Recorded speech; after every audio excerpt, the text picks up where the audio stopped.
Hi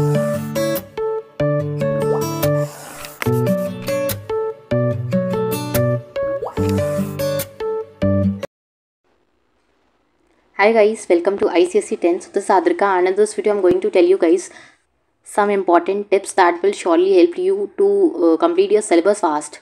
ठीक है। और मतलब देखो यार, अब तक तुम्हारा अगर सिलेबस कंप्लीट नहीं हुआ है टिल दिसंबर, अब दिसंबर आ गया और अब तक तुम्हारा सिलेबस अगर कंप्लीट नहीं हुआ है तो यार थोड़ा सा अपनी स्पीड इंक्रीज़ करो एंड अब सिलेबस कंप्लीट करने का टाइम आ गया ताकि तुम अपनी चीज़ों को रिवीजन में ले पाओ। ठीक है। अभी अगर तुम्हारा सिलेबस ही नहीं कंप्लीट हो पाएगा तो फिर रिवीजन में प्रॉब्लम आएगी। रिवीजन कब करोगे? फिर बोर्ड्स में देखो यार, तुम्हें पता ही, तुम्हें मैथ्स के पेपर में तुम्हारे साथ क्या हुआ, तुम्हें एक ही लीव मिली है। ठीक है। और मतलब और सब्जेक्ट्स के लिए भी तुम्हें कुछ इतनी अच्छी खास तुम्हारी मतलब डेटशीट नहीं है कि तुम्हें सही से उसमें लीव भी कुछ मिली नहीं है। ठीक है। तो इसीलिए अब तुम्हें टाइम आ गया कि अच्छे से अपना सिलेबस कंप्लीट कर लो और फिर रिवीजन जल्द से जल्द जितने अच्छे से कर सकते हो उतने अच्छे से करो। ठीक है। तो इसीलिए मैं अभी जो तुम्हें स्टेप्स बताने वाली हूँ उन्हें अच्छे से फॉलो करो और you will be definitely able to score 95+ in your boards. ठीक है। चलो फिर स्टार्ट करते हैं। सो पहली चीज़ जो मैं तुमसे कहने वाली हूँ ये है कि अभी जो तुम्हारा अभी तक अगर कोई स्केड्यूल मतलब फिक्स नहीं है तो उसको जल्दी से अपना कोई स्टडी स्केड्यूल फिक्स कर लो अब। ठीक है। जिस टाइम तुम्हें पढ़ना है पढ़ना है पढ़ना है। ठीक है। और उसमें ये देख लो कि पहला जो तुम्हारी चीज़ है वो क्या है, अपने स्टडी स्केड्यूल बना लो। ठीक है। अगर अब तक नहीं बना है तो ठीक है, क्योंकि पढ़ने का टाइम आ गया यार। देखो प्री बोर्ड्स वगैरह सब तुम्हारे अब स्टार्ट हो गए होंगे या ओवर हो गए होंगे और नेक्स्ट वाले जो प्री बोर्ड्स होते हैं वो सब आ रहे होंगे या आने वाले होंगे। तो और बोर्ड्स भी ज़्यादा दूर नहीं रहेगा। 21 फरवरी से तुम्हारी डेट शीट ऑलरेडी आ चुकी है, तो पढ़ाई स्टार्ट कर दो। स्टडी शेड्यूल अपना बना लो अच्छे से और जिसमें तुम अपने डेली वीकली टारगेट्स जो हैं वो सब अच्छे से एक बार लिख लो या ठीक है, एक टू डू लिस्ट बना लो और उसमें अपने सारे डेली गोल्स के वीकली गोल्स लिख लो, मंथली गोल्स लिख लो। मंथ अब तो बच्चे नहीं है फिलहाल, मतलब वीकली कोर्स और डेली कोर्स अपने लिखो वहाँ पे। और हर चीज़ का स्पेसिफिक टाइम स्लॉट्स बना लो सब्जेक्ट्स के लिए कि जैसे सपोज करो तुम्हें मैथ्स को 3 आवर्स देना है।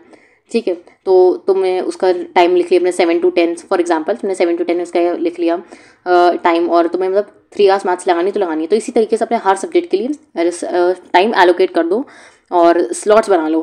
ठीक है। अपने डे टाइम को, और अगर तुम डे में पढ़ते हो या नाइट में पढ़ते हो तो उस हिसाब से अपने आवर्स को डिवाइड कर लो। ठीक है। तो पहली चीज़ है अपना स्टडी शेड्यूल बना लो। फिर नेक्स्ट चीज़ जो तुम्हारी आती है तो दूसरी चीज़ जो आती है तुम्हारी, set your goals.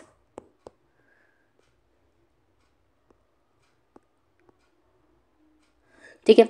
Set your goals मतलब अपना जितना भी सिलेबस है तुम्हारा, ठीक है, जितना भी सिलेबस है उसको क्या करो, स्मॉलर पार्ट्स में डिवाइड कर दो।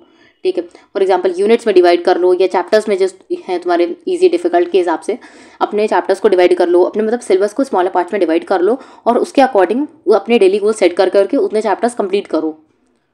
ठीक है। रिविजन करो उसका बार बार चैप्टर्स को, उन जो अपने डेली गोल्स बनाओ उसको फॉलो भी करो। ठीक है। और मतलब रात में उसको अपना पूरा शेड्यूल फॉलो करके ही, अपने चीज़ों को सारा लर्न करके ही तुम अपने बेड पे सो जाके। ठीक है। फिर जो थर्ड चीज़ तुम्हारी आती है वो है कि highlight important points, highlight important points. ठीक है। And write down it.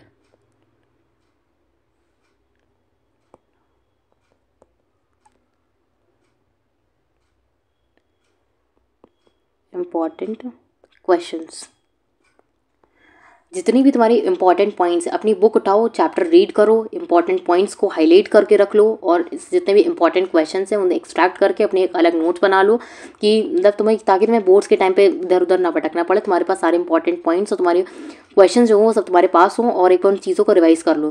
ठीक है। ये सारी चीज़ें करके रखो, अभी से करो, अभी से करना स्टार्ट करो, बोर्ड्स आराम से हो जाएगी। ठीक है।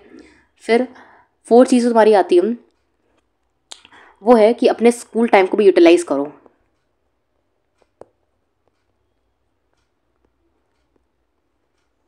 Utilise your school time. देखो अगर तुम्हारे पास जैसे तुम्हारे पास अटेंडेंस का अगर कोई इशू नहीं है और तुम अब छुट्टी ले सकते हो तो तुम ले लो अपने स्कूल से, थोड़ी 15-16 डेज़ की जितनी तुम ले सकते हो, मतलब उस हिसाब से अपनी अटेंडेंस को देखते हुए तुम ले लो एक बार। और अच्छे से जितना भी टाइम अपना बच रहा है उसको सब जितना भी पढ़ाई में अपने लगा दो उस समय।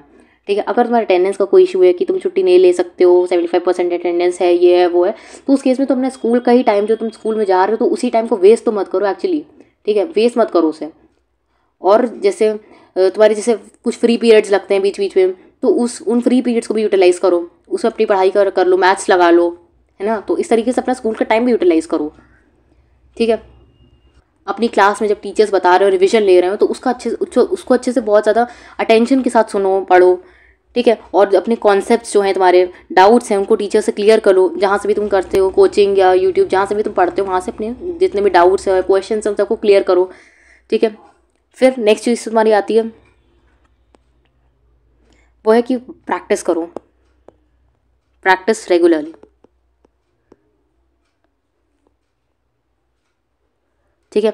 PYQs प्रैक्टिस करो, सैम्पल पेपर्स प्रैक्टिस करो, ये तुम्हारे पास क्वेश्चन बैंक जो हों, एजुकार्ड हो वाले, वो सारे क्वेश्चन पेपर प्रैक्टिस करो, एनालाइज करो उन्हें, एनालाइज करो, देखो किस टाइप के क्वेश्चंस बन सकते हैं, इस टाइप के क्वेश्चंस आते हैं, तो इस तरीके के क्वेश्चन तुम भी अपने आप से फ्रेम कर करके उन्हें समझने की कोशिश करो अपने बुक से, ठीक है। समझो, जैसे मैं तुम्हें एग्जांपल देती हूँ, फॉर एग्जांपल बायोलॉजी का एग्जांपल लेते हैं। जैसे कि सपोज करो कि तुम्हें लोकेशन दी है कोई बुक में, जैसे लोकेशंस आती है तुम्हारी लिखने को, वो एक क्वेश्चन आता है तुम्हारा ऑब्जेक्टिव में, क्वेश्चन आता है कि इसकी लोकेशन बताओ। तो जैसे तुम पेपर अपना पढ़ोगे, पुराना सैम्पल PYQs लगाओगे, तो तुम्हें पता चलेगा कि इस चीज़ की लोकेशन पूछी जा रही है, तो तुम अपनी बुक में जहाँ जहाँ भी जिस चीज़ की लोकेशन लिखी है, तो उन सबको तुम लर्न करोगे, है ना। तुम्हें समझ में आएगा कि देखो एक चीज़ की लोकेशन आ गई, तो इस चीज़ की भी आ सकती है ना। तो इस तरीके से अपने पेपर को एनालाइज करो कि किस टाइप के क्वेश्चन बन सकते हैं, ठीक है। इस टाइप के क्वेश्चन तुम्हारे पेपर में आ रहे, तो इस टाइप के क्वेश्चन तुम अलग अलग से अपने चैप्टर्स में से भी निकाल के उन्हें याद करो, ठीक है। फिर नेक्स्ट चीज़ जो आती है, 6th चीज़ तुम्हारी, ठीक है, क्या, prioritise your weak areas.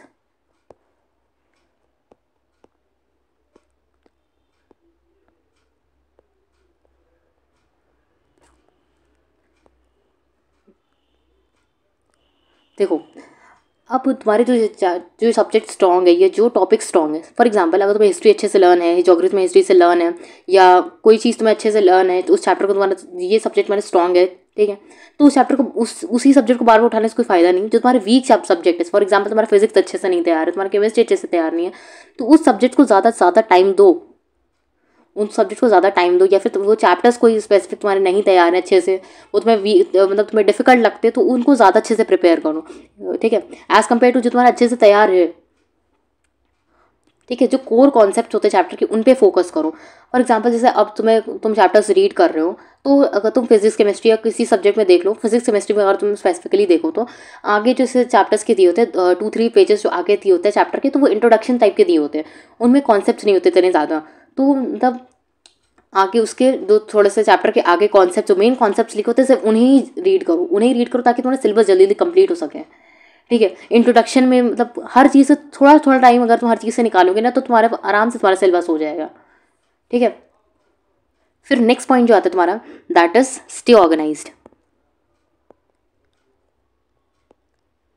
Stay organise से मेरा मतलब ये है कि जितने भी अपने इंपॉर्टेंट तुम्हारे नोट्स हैं, ठीक है, तुम्हारे बुक्स हैं, तुम्हारे टेक्स्ट हैं, तो उन सबको अच्छे से अपनी एक सेफ प्लेस में रख दो, ताकि तुम्हारा देखो टाइम इन सब चीज़ों में बर्बाद ना हो कि तुम्हारी बुक नहीं मिल रही है, तुम्हारी बुक इधर रखी है, तुम्हारे नोट्स इधर रखे हैं, तुम उसमें ढूंढने में इतना टाइम लगाए दे रहे हो, तुम्हारे 2-3 आवर्स ऐसे ही वेस्ट हो जा रहे हैं सब ढूंढने में। तो इसी चक्कर में उसे जितने भी अपने नोट्स और टेक्स्ट, ये सब उनको एक सेफ प्लेस पे रख दो, ठीक है, कि तुम्हें बोर्ड्स में भी तुम्हें ही कन्वीनियंस होगा बोर्ड में भी, कि तुम्हारे हर चीज़ तुम्हारे एक प्रॉपर प्लेस, एक सेफ प्लेस में रखा होगा सब कुछ, ठीक है। तो इसीलिए स्टे ऑर्गेनाइज, ताकि तुम्हारा टाइम वेस्ट बिल्कुल भी ना हो, ठीक है। फिर नेक्स्ट चीज़ तुम्हारी आती है, वो है स्टे कंसिस्टेंट। Stay consistent. देखो यार, अब पढ़ाई करने का टाइम आ गया, एंड दिसंबर ऑलमोस्ट एंड हो जाएगा, अभी तो पता भी नहीं चलेगा, और जनवरी भी आ जाएगा, फिर धीरे से तुम्हारे बोर्ड भी आ जाएंगे, तो कुछ पता नहीं चलेगा, ठीक है। तो इसीलिए अब कंसिस्टेंसी के साथ पढ़ाई करो, रोज़ जितनी 8 to 9, 9 to 10 जितना तुम कर सकते हो उतनी देर की पढ़ाई करो अपनी, ठीक है। मैथ्स को रोज़ टाइम दो, इंग्लिश लैंग्वेज को रोज़ टाइम दो, एकदम से कुछ नहीं हो पाएगा। देखो मैथ्स में एक लीव मिल रही है, मतलब मैथ्स को कम से कम 3 hours per day, 3 hours per day दो, तभी तुम बोर्ड्स तक में अच्छा परफॉर्म कर पाओगे। एक दिन में देखो, तुम खुद ही सोचो तुम कितना समझ लोगे, तुम कितने, मतलब इतने सारे चैप्टर्स हैं, तो तुम कितने के क्वेश्चन प्रैक्टिस कितने कर पाओगे तुम एक दिन में। क्या होगा, देखो यार, तुम स्कूल से आओगे, उस एक दिन में तुम्हें मिल रहा है, तुम कितना ही क्या कर लोगे, तुम्हें खुद पता है। तो इसीलिए अपने 3 आवर्स कम से कम रोज़ मैथ्स को दो, और अपने शेड्यूल को बहुत अच्छे से फॉलो करो, जस्ट स्टिक टू इट, ठीक है। फिर नेक्स्ट चीज़ आती है 9th, utilise your holidays and weekends. Holidays and weekends. अब देखो, संडेज जो तुम्हारे होते हैं, तो संडे और जो तुम्हें स्कूल से हॉलीडेज़ मिलती हैं, तो उस हॉलीडे और वीकेंड्स जो होते हैं तुम्हारे, उनको बहुत अच्छे से तुम यूटिलाइज़ करो। यूटिलाइज़ मतलब जैसे तुम या तो उन्हें रख लो, एडिशनल टॉपिक में करना है जो तुम्हारा नहीं तैयार है उस चीज़ के लिए रख लो, या तुम्हें प्रीवियस किसी चीज़ का रिविजन करना है उसके लिए रख लो, या तुम्हें संडे या वीकेंड्स को क्या करना है, अपने क्वेश्चन पेपर PIQs लगाने हैं, ठीक है। तो इस तरीके से ये कर लो, ठीक है। तो किसी भी तरीके से अपना टाइम वेस्ट मत करो, ठीक है। चाहे कुछ भी, चाहे सैटरडे हो चाहे संडे हो, किसी चीज़ से अपना टाइम वेस्ट मत करो। PYQs लगा लो, सैम्पल पेपर्स लगा लो, कुछ भी कर लो, उस दिन तुम्हें पढ़ाई करनी है, अच्छे से अपना टाइम वेस्ट नहीं करना, इतना समझ लो तुम। फिर लास्ट चीज़ जो आती है वो है give your pre boards and stay positive. देखो अब यार प्री बोर्ड्स का तुम्हारे बोर्ड से कोई, अगर तुम प्री बोर्ड्स नहीं देते तो उसका कोई इफेक्ट नहीं पड़ेगा। मैंने वो चीज़ बता दी, एक बच्चा कमेंट में पूछ रहा था तो इस चक्कर में मैंने बता दिया। बट देखो यार प्री बोर्ड्स में किस लिए देने चाहिए, एज अ मॉक टेस्ट दो, एज अ अपने रिविजन के लिए दो, ठीक है, ताकि तुम अपनी कितनी तैयारी तुम्हारी इस चीज़ को देखने के लिए करो। और फॉर एग्जाम्पल इस प्री बोर्ड्स का तुम एक बहुत अच्छा यूज़ तुम क्या कर सकते हो, देखो हिस्ट्री का पेपर, इंग्लिश लैंग्वेज पेपर, ये कुछ पेपर्स हमारे ऐसे होते हैं जिनमें टाइम का हमेशा तुम्हें कम पड़ जाता है, और इसमें एंड लास्ट हमारा पेपर जो होता है उसमें कंप्लीट हो भी नहीं पाता है कभी कभार। तो इसलिए इस चीज़ को देखो, बोर्ड्स में अगर ऐसा हो गया तो बहुत प्रॉब्लम हो जाएगी, है ना।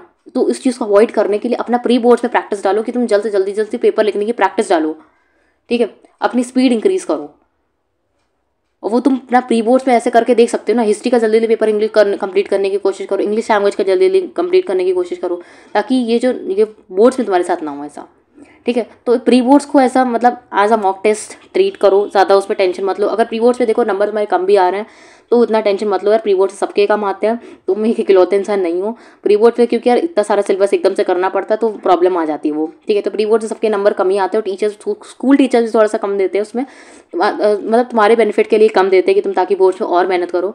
तो इसलिए अपने प्री बोर्ड्स के मार्क्स के से बिल्कुल भी ज़्यादा दुखी मत हो अगर तुम्हारे कम आए हैं तो। और इसीलिए प्री बोर्ड्स अगर देना दो, अच्छे से दो, मॉक टेस्ट की तरह उसको समझो, और पॉजिटिव रहो, टेंशन मत लो, 10th है निकल जाएगा आराम से, अच्छे मार्क्स से निकल जाएगा।